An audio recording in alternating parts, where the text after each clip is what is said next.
The man who once called President Bola Tinubu a drug lord is now going to Mexico City as Nigeria's ambassador. Let that sink in for a moment.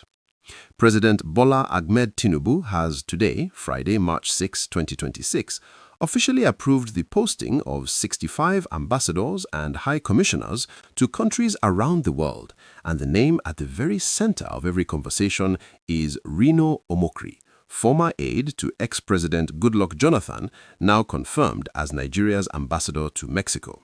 This is not just a political appointment, this is one of the most dramatic political reversals in recent Nigerian history, and you are going to want to hear every detail. Cast your mind back to 2022 and 2023.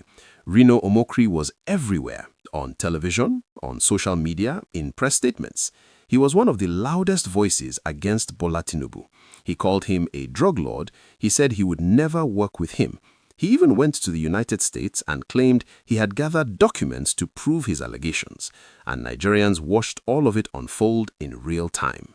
Fast forward to today, and this same man is being handed a diplomatic passport and a posting to one of the most vibrant countries in Latin America. The question every Nigerian is asking right now is simple: how did we get here?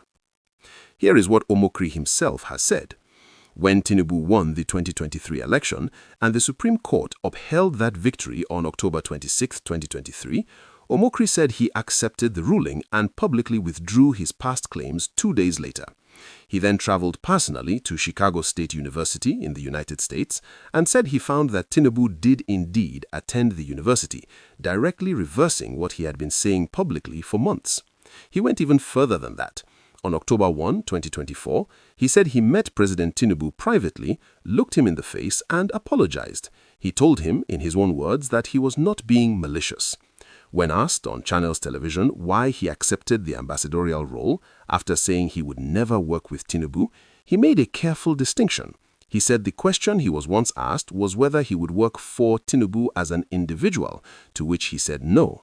But as an ambassador, he would be working for the Federal Republic of Nigeria, not for a person. Whether that argument satisfies you or not is a completely different matter. And clearly, not everyone was satisfied.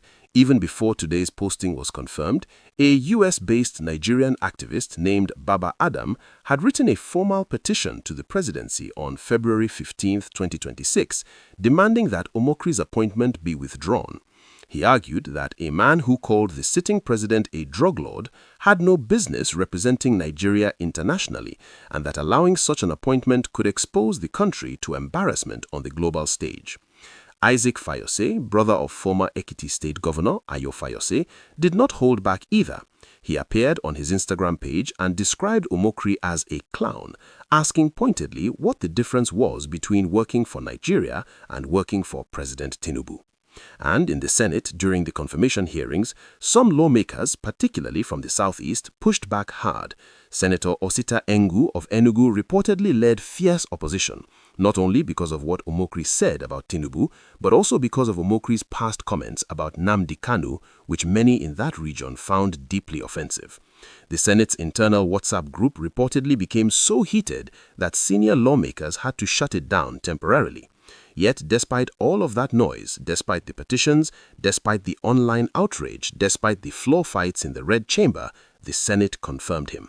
And today, he has his posting. If you are finding this story as captivating as we do, please take 5 seconds right now and hit that subscribe button and ring the notification bell. We cover Nigerian politics exactly like this, giving you the full picture, no shortcuts, no spin, and you do not want to miss a single story. Now, Omokri is not alone in this reshuffle. President Tinubu has also sent Femi Fani-Kayode, another one-time fierce government critic turned administration ally, to Germany. Former INEC chairman Mahmoud Yakubu, whose tenure oversaw some of the most disputed elections in Nigerian history, is heading to Qatar. Former Abia State Governor Okezi Ikpezu is going to Spain. Former Enugu State Governor Ifeanyi Ugwuanyi is heading to Greece. Senator Jimoh Ibrahim has been handed one of the most prestigious slots, Nigeria's permanent representative to the United Nations. Former Lagos Deputy Governor Olufemi Pedro is going to Australia, and in perhaps the most strategically significant posting of all, former Minister of Interior Abdurrahman Dambazao, a retired Lieutenant General, is heading to Beijing, China.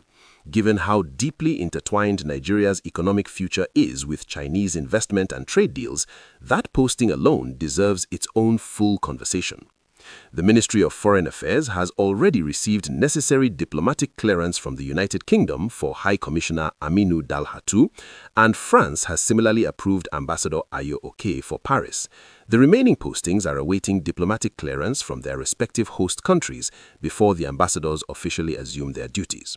President Tinubu has directed the ministry to immediately begin induction programs so these envoys are ready the moment clearance arrives.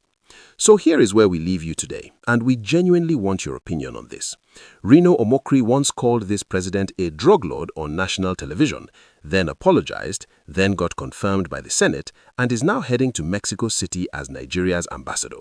Is that a story of personal growth and political maturity, or is it a story about what power can buy and principles cannot hold?